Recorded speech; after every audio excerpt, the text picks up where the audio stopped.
મોટો કંટ્રોલ છે એ હું તમને હમણાં બતાવું, બને રહેજો બ્લોગ। મહાદેવ કેમ છો બધા? મજામાં? તો મજામાં જ હશો મિત્રો। આજ અમે જવાના છીએ ગીરની એવી પ્રખ્યાત એવી જગ્યા છે, અમે ત્યાં દર્શન કરવા જવાના છીએ અને કઈ જગ્યા છે એ તમને હું બતાવવાનો છું, તો બને રહેજો બ્લોગમાં। ચાલો તો અમે જઈએ।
આપણે ગીરમાં એન્ટર થઈ ગયા છે, તમે જોઈ શકો છો આ વ્યૂ જો ખાલી ગીરનો નજારો। અને આમાં ઊભી ગયા છે, આ ગાડી છે આપણી, અહીં ઊભા છે, ઓલા ભાઈને ફોટા પાડવાના તો એ જો આમ ઊભા છે ગીરમાં। જો એક નંબર, કઈ ઘટે જ નહીં। તમે જયારે મિત્રો આવો ત્યારે મુલાકાત કરજો બાપાના ડુંગરાની। એટલે આ બાપાનો ડુંગરો નથી, એ તો અડધે નથી પગ્યા અમે, તમે જોઈ શકો છો। આ બંને ફોટા પાડે છે જો।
તો ફાઇનલી મિત્રો અમે નીકળી ગયા છીએ બાપાના દર્શન કરવા માટે મિત્રો। અને અહીંયા મિત્રો એવી રીતના વાત એવી છે કે અહીં બાપાના ડુંગર તરીકે ઓળખાય છે મિત્રો। મિત્રો જો તમારે પણ આકા બાપાના આશીર્વાદ મેળવવા હોય ત્યારે એકવાર જરૂર આવજો આ પવિત્ર ડુંગરે। અને કેટલાક ભક્તો દરરોજ અહીંયા આવે છે મિત્રો, અને કોઈ મનની ઈચ્છા લઈને કોઈ આભાર વ્યક્ત કરવા માટે પણ આવે છે। અને આ જે એની ખાલી હાથે જતા નથી મિત્રો, આકા બાપાના દરેક પોતાની કૃપાથી આશીર્વાદ આપે છે। અને આજે આપણે શરૂ કરી રહ્યા છીએ એક પવિત્ર યાત્રા આકા બાપાના ડુંગર તરફની। મિત્રો આ ડુંગર માત્ર સ્થાન કે જગ્યા કોઈ એવી વસ્તુ નથી, એવો ભક્તિનો આલય છે મિત્રો। અહીંયા જે કોઈ આવે છે એને મળે છે આશા અને શાંતિથી બાપાના દરેક ભક્તોના જીવનમાં પ્રકાશ આપે છે।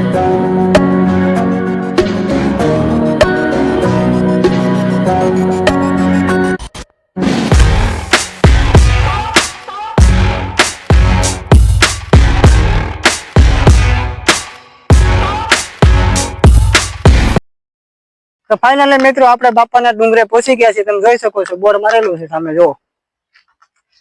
તો મિત્રો અહીંનો ટાઈમ ટેબલ 9 થી 5 વાગ્યાનો છે. તો તમે દર્શન કરવા માંગતા હોય તો વહેલા આવી શકો છો તમે. 5 વાગે આ ગેટ બંધ થઈ જાય છે, પછી ખુલતો નથી. તો ચાલો મિત્રો હું તમને બાપાના દર્શન કરાવું. અમે પહોંચી ગયા છીએ અત્યારે હાલમાં. તો તમે જોઈ શકો છો. ચાલો તો હું તમને દર્શન કરાવું બાપાના. હા મિત્રો આજુબાજુમાં વૃક્ષો વાવેલા છે, ફૂલઝાડ છે, નાળિયેરી છે, એવું બધું તમે જોઈ શકો છો વિડીયોમાં. જો આજુબાજુમાં જે કોર્નરો છે એ બાજુ બધે વૃક્ષો વાવેલા છે, વનસ્પતિ છે અલગ અલગ બધી પ્રકારની તમે જોઈ શકો છો વિડીયોમાં. અને મિત્રો થોડાક આગળ હાલો એટલે ગૌશાળા આવે છે, એ તમે વિડીયોમાં હું તમને બતાવવાનો છું. વિડીયો સ્કીપ ન કરતા જોજો તમે વિડીયો. જો આ કુદરતી એવું રસ્તો એવો છે મસ્ત, તમે આમાં ખાલી હાલીને પસાર થાવ તો તમને એમ લાગે કે ક્યાં આપણે એવા મસ્ત જગ્યા જેવી છે. જો મિત્રો આ જે છે ગૌશાળા છે મિત્રો, તમે જોઈ શકો છો. તમે આવો એટલે પેલી તમે ગૌશાળા આવે તમે જોઈ શકો છો. આ જે છે આ મંદિર જે દેખાઈ રહ્યું છે બાપાનું મંદિર છે, અક્કા બાપાનું. જે સામે મંદિર દેખાય છે બાપાનું મંદિર છે મિત્રો. અને પેલા ગૌશાળા આવે. ગૌશાળાથી તમે જે જાય પાણીનું પરબ પણ છે ગૌશાળા પાસે. પછી અહીંયા જે દેખાય છે ને આપણે દર્શન કરવા જવાના છે. તો તમે વિડીયોમાં બન્યા રહેજો. ફાઇનલી મિત્રો આ એક બોર્ડ મારેલું છે કે પાન માવા ગુટકા ખાઈને થૂકવું નહીં, 500 રૂપિયાનો દંડ છે. તમે જોઈ શકો છો. જો મસ્ત લખેલું છે. જો બીજા બોર્ડમાં એવું લખેલું છે, મા બાપને દુખી કરનારને મહેરબાની કરીને બાપાના ડુંગરે દર્શન કરવા આવવા નહીં. જુઓ તમે, હું નથી બોલતો પણ આ લખેલું તમે જોઈ શકો છો. તો ચલો મિત્રો હું બાપાના ડુંગરાના દર્શન કરાવું. ચલો આવો. તો મિત્રો ઇતિહાસની વાત કરીએ તો પંચાળના પીર તરીકે સંત શિરોમણી અક્કા બાપા તરીકે ઓળખાય છે. અત્યારે અક્કા બાપાના ડુંગરો તરીકે બાપાના ડુંગરા તરીકે ઓળખાય છે.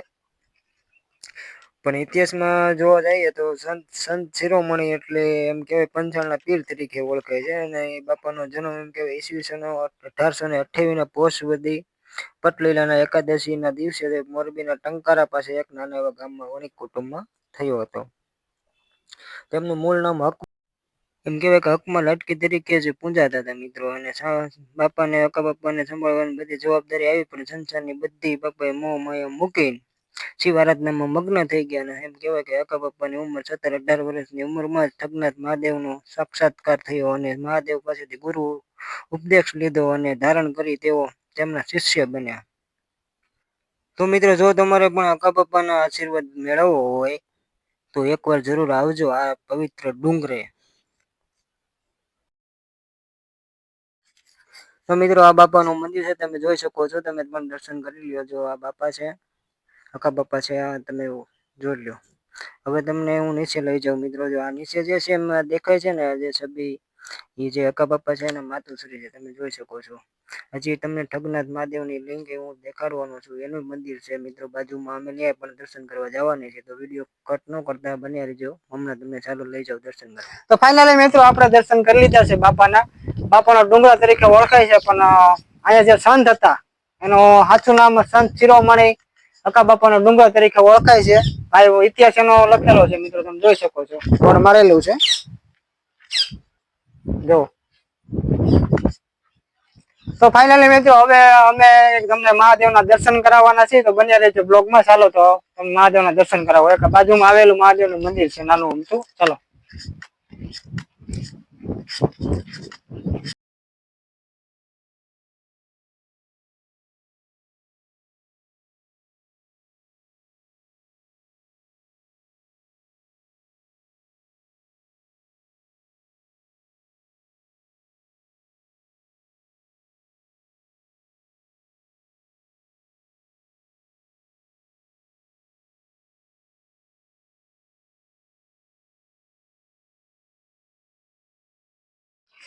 તો મિત્રો આપણે મહાદેવના દર્શન કરી લીધા છે મિત્રો.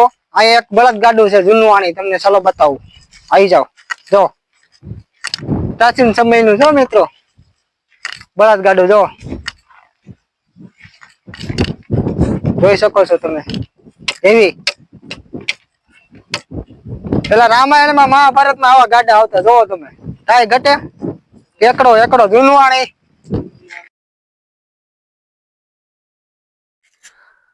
મિત્રો આ તમે જોઈ શકો છો. આ જે દ્રશ્યોમાં એ છે અનાજ ભરવાની કોઠી છે અને એક ગાડું મૂકેલું છે જૂનું વાણી બહુ બાપા વખતનું એમ કહેવાય છે કે આપણે જે કેમ બધી વસ્તુ સાચવેલી હોય પેલા રાજા વખતની એ બધી મસ્ત બહુ મોટો મોટો વસ્તુ મૂકેલી છે.